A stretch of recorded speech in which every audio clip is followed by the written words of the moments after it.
Paula, congratulations on reaching your first Grand Slam semi-final.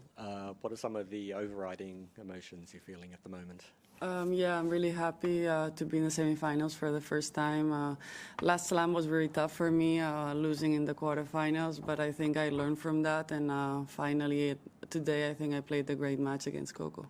Okay, questions in English?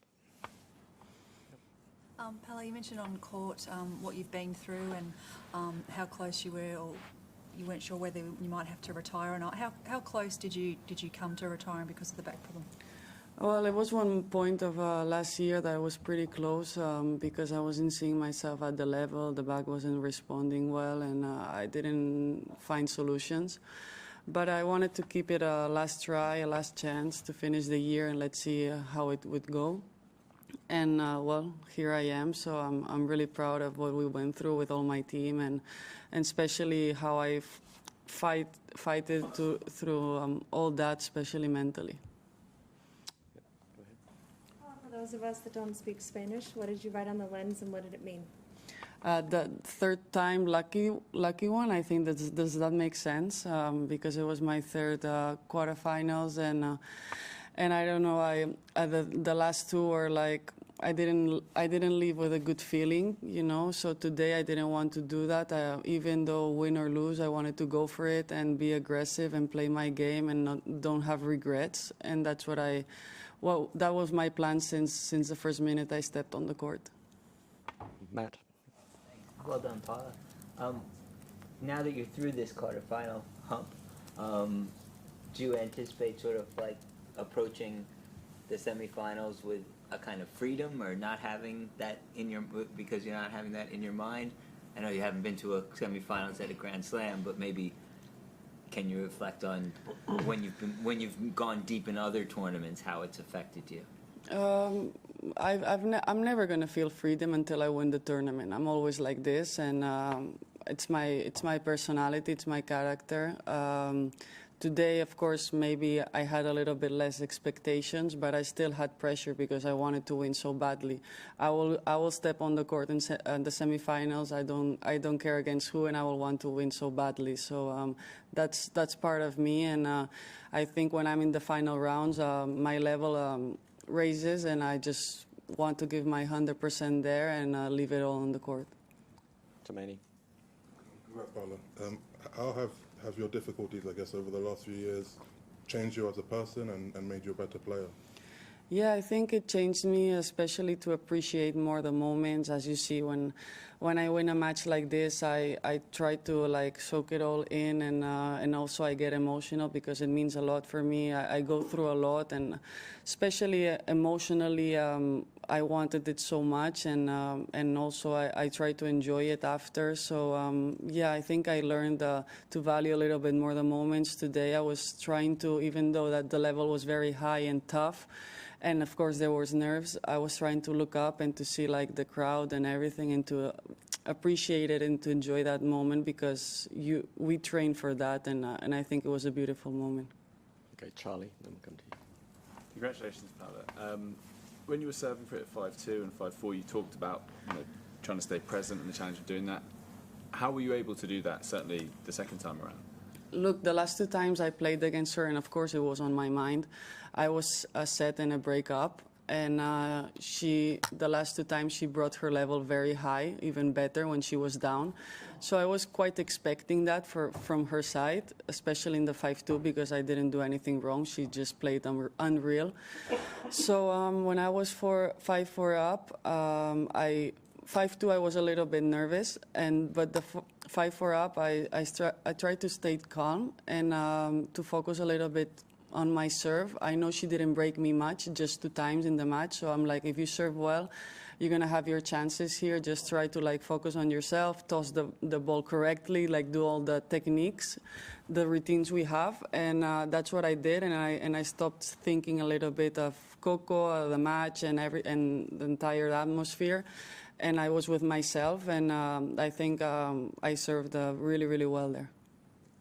Congratulations. Obviously, we don't know who you're going to play next, of course, but if you could just talk about the specific threats that first Aryna and then Anastasia pose on court, and how you feel your game matches up against them. Yeah, I mean, against Aryna, she's showing why she's the #1 in the world right now. She's being very consistent, very aggressive, very intense player. I mean, she's always a really tough one to face. I faced her last year, but I think I wasn't in the form I am now. So if it's Aryna, I'm really looking forward for that match. And of course, Anastasia, I played against her also here last year, and then in Cincinnati, a very talented player with big shots. And yeah, I think also it would be another battle. In the semifinals, you cannot expect an easy match. Howard, then we'll come to you and then each. Paula, could you explain a little bit about it, what exactly was the problem with your back? And also, when specifically, what time of year was it last year that you had these thoughts about, I might need to stop playing? Well, it was a stress fracture in my L4, L5 that I wasn't recovering well, and then the facet joints also, they were like inflamed all the time. So every time I was doing exercises, I had to stop because it wasn't responding well. And when I thought about stopping was when I was doing the injections, because they told me I had to do max 3 a year, and I was already in my second one. It was the 4th month of the year, so I was quite playing like in the limit with that also. So I think especially was in the clay court season was pretty bad for me, and also the back was still hurting. So in that moment, I really didn't know what to do. And yeah, I think also especially after my home tournament in Madrid was very tough for me. A mix of back, mentally, and everything. And that moment, I was thinking maybe I'm not made for being back again. And yeah, I was doubting a lot. Since when have you felt okay?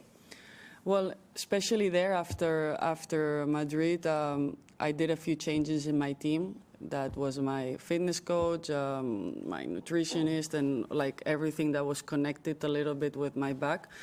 And I went with a new team that I really believed, because I worked with them in 2021, and it went really well. And I think sometimes, and of course they know my body, they gave me a few different tips that I wasn't having in that moment. And with that, and when you have faith in something in a team, I think things start working really well. My back started to respond really well with the exercises that they were telling me, with the food I had to eat, with the supplements I had to take, with the doctors, also new doctors. So all that, the puzzle started to look better, and I started to play more matches. I was at the beginning scared, like how I'm going to wake up the next day. It was okay since the day. Okay, good to you. Congrats on the match. I wanted to ask 2 questions. First of all, you mentioned that you used to have to take cortisone injections for your back. I wanted to know where you're at with that at the moment. And then secondly, you're a former world #2. Does getting to the semi-finals here at a Grand Slam, do you feel like you're where you belong now? The last one was already last year in the clay court season, so I didn't need to take more. So that's a good news, because it was pretty bad, and my body wasn't responding well either with that injections. So yeah, that finished. And do I feel if I'm back where I belong? Yeah, of course. I mean, since I came back last year here in Australia, my goal, I said it here last January, I wanted to be the comeback of the year. I achieved that, and when I started this year, I also said I want to be one of the best players in the world, and prove that, show that, and be consistent. So that's my goal for this year also. Okay, final 2 in English, Charlie, then Courtney. It is Aryna. Obviously, you're very close, and you played in other matches in that Grand Slam. This would be a whole other level. Will you? I mean, obviously, you're not going to not be friends, but like, will you message about it? Like, how will you kind of deal with the fact that you'll be then playing your very good friend? We deal with it pretty normal. Plenty of times we had messages before the match. It's pretty chill. We know how to separate things very well. We spoke about it so many times. We admire, respect each other, and it's going to be a battle inside the court, of course, but outside it's super normal. And Courtney. Paula, congrats. You've now had, sustained consistency for about, 6 months or so, week in, week out. How different does this level of consistency feel to, 2021, 2022, when you hit number 2 in the world and all that. I mean, Yeah. how different does it feel? I think it's really different because when I was number 2 in the world, everything came very fast, and maybe I wasn't managing well the expectations in that moment, and I was very scared when I was playing a player that was maybe, of course, lower ranked than me. So I was like, oh, what's going to happen if I'm going to lose? What are they going to say? And I was thinking too much about that, and now I don't mind because I can accept, and you can see now the level. You can lose against anybody, you can win against anybody, and I think that helped me like play more free. And when I play more free, I think I play a good tennis, and that's when it becomes more consistent, you know. And also accepting when I'm in a match the good moments from the opponent, and trying to like deal with it, trying to find solutions. So I think at the end it resumes that I'm more mature. Okay, we'll switch to